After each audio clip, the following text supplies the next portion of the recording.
Yo, this is WSoul13 bringing you Raid Shadow Legends, and today we're going to be talking about Vlad the Nightborne, or as Reddit has been calling him, Vlad the Vaultborne, right? So,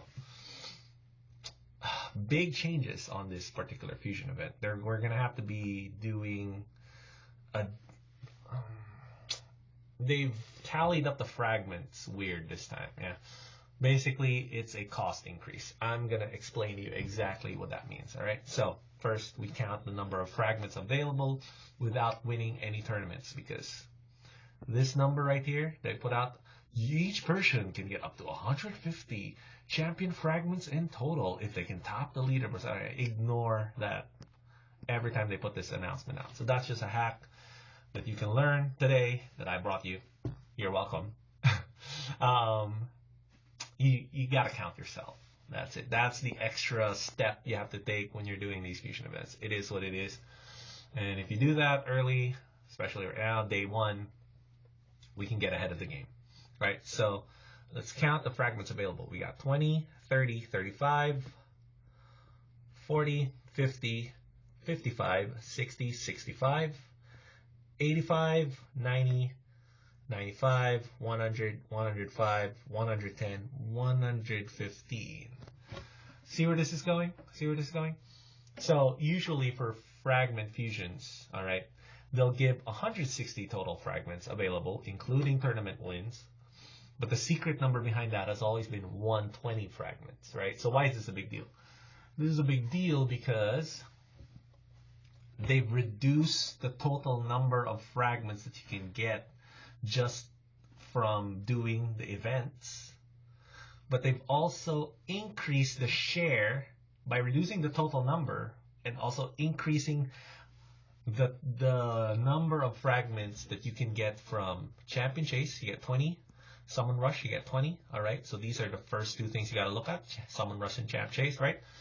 40 out of 115 instead of the typical 25 to 30 out of 120. So not only are they decreasing the total number of fragments you can get from just the events, they're also increasing the percentage share of the summon events for that event. Many words there, which basically leads to the same conclusion. You're going to have to get 25 fragments out of the summon events.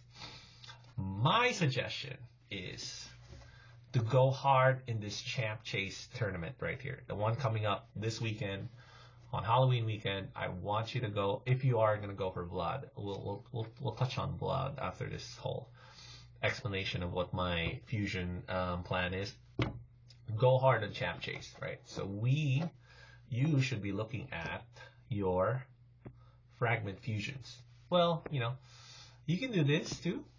If you got Broadmaw available, that's a free 350 points for Champ Chase. That's pretty good, right? But not really.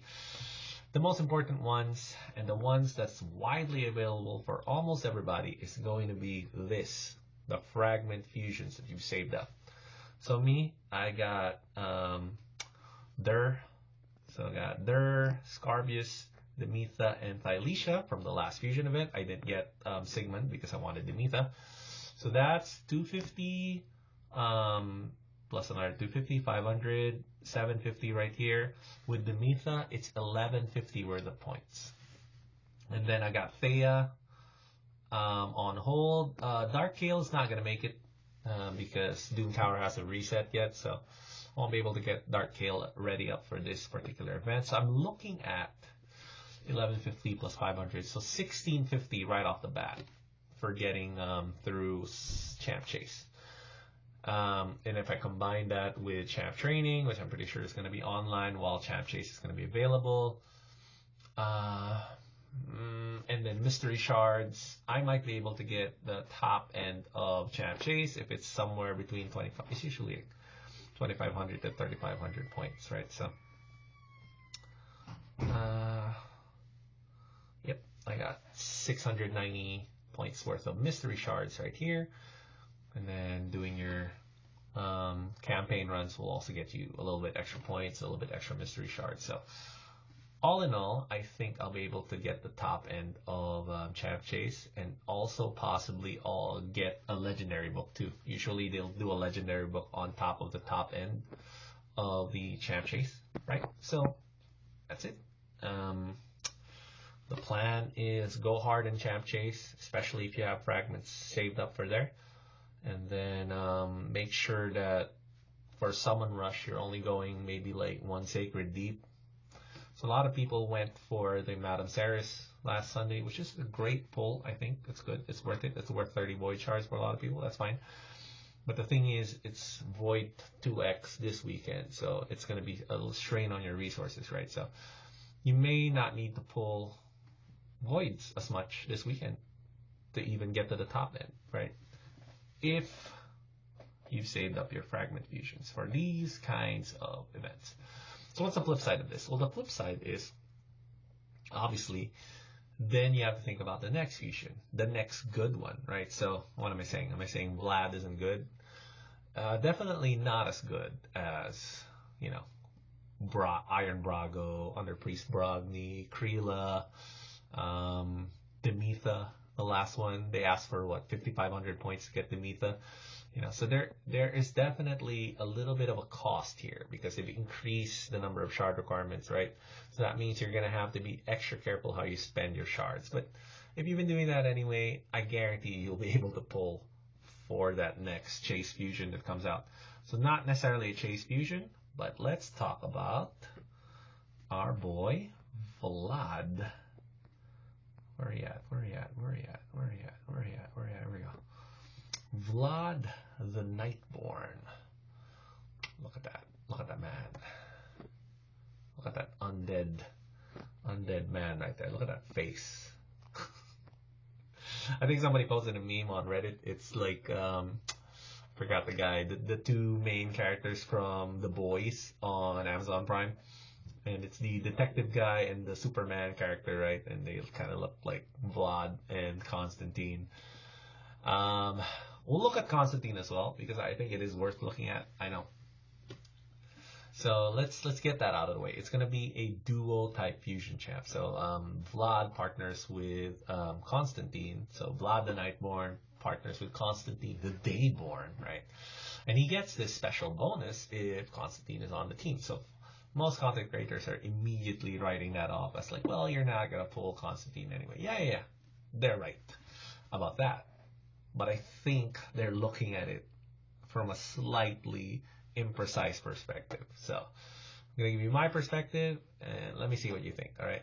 First, let's look at the skills. Then we'll talk about the fusion, the synergy, potential synergy, right? One of all. First of all, let's go. A1. A1 has decreased target max HP by 30% damage inflicted. Also heal this champion 30% of damage inflicted. So what does that mean? It's lifesteal and destroy set on the same A1. There you go. So that means that you don't have to put him on lifesteal set, and you don't have to put him on destroy set for Scarab King. Potentially, you know, it's not a lock, obviously. So there are a lot of things that have to go right, you know, for him to be able to be effective in Scarab King, because he doesn't bring shield in his kit, right? And then the other part is the A1 lifesteal good enough for something like Clan Boss? He does also put Leech up, which is another important thing for Clan Boss, you know. So he on paper he can be a niche guy for Clan Boss, yeah, but he doesn't really bring a lot except decreased defense and Leech, and of course this built-in lifesteal set. So is that good enough? So you can put him in Stalwart, or you can put him in other damaging gear, maybe something like what's that other one? Relentless, right? Reflex. There is kind of like a niche thing here you can do, but I'm leaning more towards it's not going to be as powerful for the effort that you're going to put in. So you're going to put in some effort to make him a niche thing.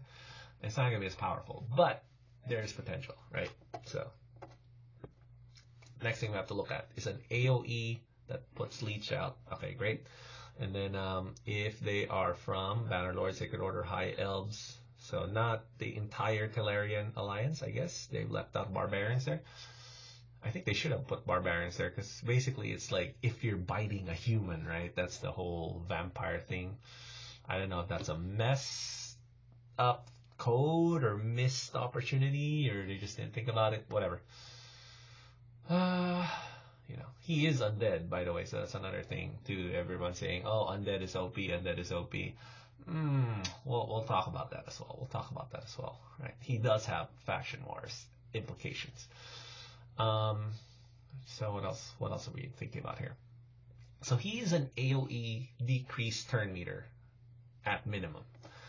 At most, he can steal that turn meter, right? So basically kind of an extra turn light if he does end up stealing the turn meter. If he doesn't, then it's a decreased turn meter, which is really, really strong. AoE in things like Doom Tower, Spiders, And then the Leech, of course, it helps out against Clan Boss, it helps against boss fights. So there is application here. How hard it hits, I've seen the videos on how hard he hits. Not particularly hard, but pretty good. Like, it's not amazing, but it's like ethos level good if everything is set up correctly. That's it. It's a decent A2, I think, good for wave control. Just strong, good damage.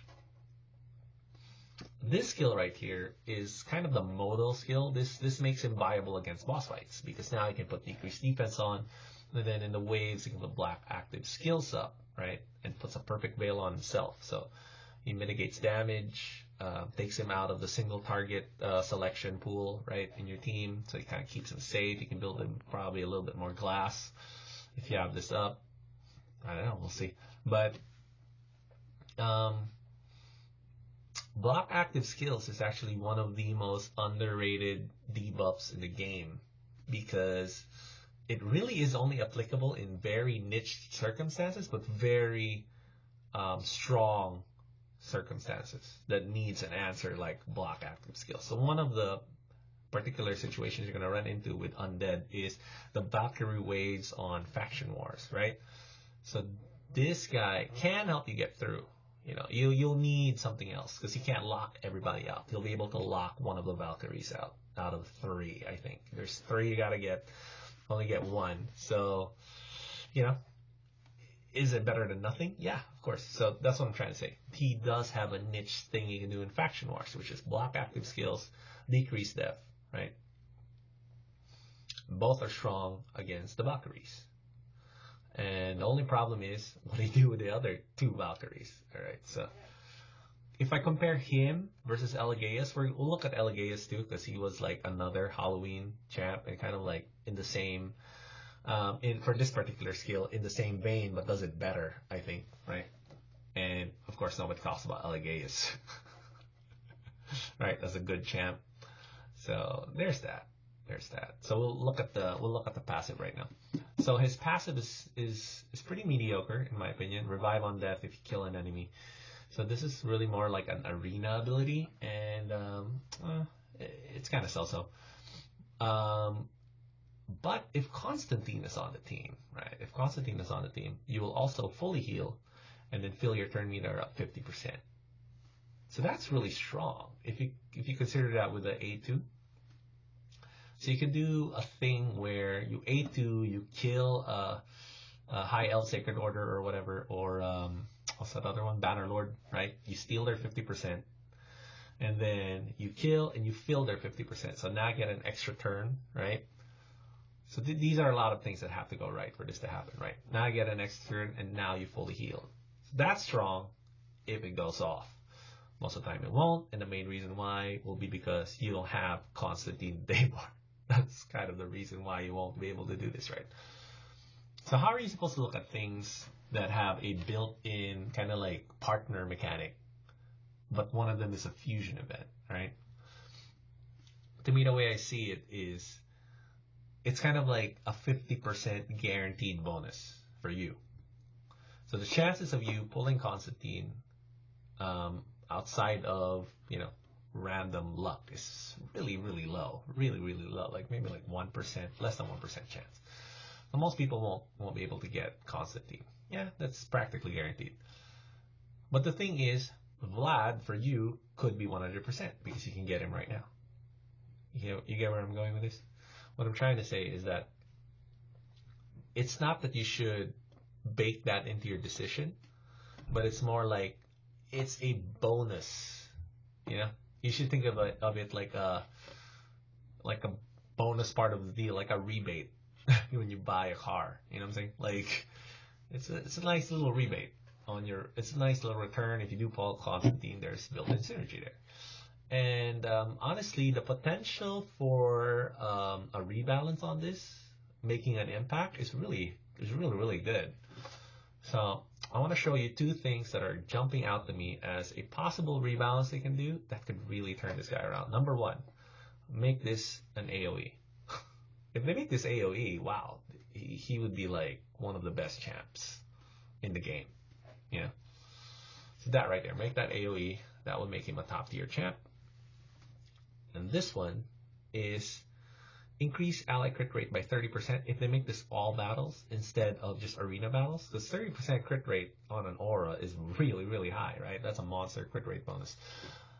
So yeah, they could do something like tweak this to make this all battles, or they can do AoE on this, maybe something else. But those two to me are jumping out as the clear winners in terms of what they could do to make him better. So yeah, I think potential-wise, he's up there. He's definitely up there, and you would be remiss not to try to pull for him, right? And also, remember, I told you that the legendaries are assets. Even if they're dupes, even if they're trash, they're in the vault, whatever. You know, so what was the last trash fusion that we got, right? The last trash Halloween fusion we got, so-called trash Halloween fusion that we got, was simply Elegaeus. Where's my boy Elegaeus at? I know he's a fragment fusion. There's that boy right here. So here we go. Elegaeus. I'm clicking the wrong one. Oh shoot. All right. So let's just go to the index. Pull up my boy Elegaeus, and we'll also pull up Constantine right after. I just want to touch on Elegaeus real quick. So the reason why I want to touch on Elegaeus real quick is because everybody said, "Oh, garbage, champ." I used him to clear Faction Wars 21 with Undead, you know, so he was very useful for me. And the reason why is because of this skill. So he will put a skills on cooldown, right, which in a lot of cases is better than block active skills, because block active skills has a 2-turn limit on it, and then put skills on cooldown. If it's a 3-4 turn cooldown, that's a lot of turns where they can't use that skill, you know. So this is really strong, right? And because it puts it on dupes, it takes care of the Valk waves. There you go. That's how I got through the Valk waves. So it's through Elegaeus. Level 50 Elegaeus, right? So yeah, there is kind of like this niche thing you can do with Elegaeus. It's strong. It's good. And, you know, kind of the same thing with Vlad, right? So Vlad could be a piece in your Undead Faction Wars if you missed out on Elegaeus before. So it's not really like a total loss, right? Let's take a look at Constantine. He's probably Sacred Order. Is he? Yep, I was correct. He does look like the guy from The Boys, huh? Yeah. That's funny. Alright, so Constantine is cool. Is he? Is he cool? So let's see what happens. What happens when Vlad is on the team? When Vlad is on the team, enemies from Undead Horde, Demon Spawn, and Knights Rev killed by this champion cannot be revived. So it's a block revive only on the evil faction. Man. Undead, Demon Spawn, Knights Rev. Yikes. It's not that good. It really isn't that good. So what does he do? Attacks one enemy, place extra hit if the target is under any debuff. Okay. Attacks all enemies twice. Each hit ignores 10% def for every leech. Decrease def. So it's up to 1, 2, 3. 30% decrease def. Yeah, that number needs to be way higher. Then attacks enemy before attacking. Steals all buff. Transfer all debuff. Okay. That's the whole skill debuff buff transfer thing. Decrease cooldown of probably A2. A2 or? Oh, this skill. By 2 turns if it kills an enemy. Yeah, okay. No bueno. No likey. It's not that good. It really isn't that good. So even if you do full Constantine, they're gonna need to tweak them both to make them good. Well, like I said, it's more about the asset part of just having a legendary in your vault. Dupe system is coming out, and it would probably hurt you if you pulled a duplicate Vlad as a void legendary. I mean that's gotta sting, but it'll take a little bit of the sting off if he's a dupe, because now he's got another purpose, which is a fodder for something else that you want to do with the dupe system, right? So that's the fusion plan, and that's my assessment of Vlad. See you guys this weekend when we do the summons for champ.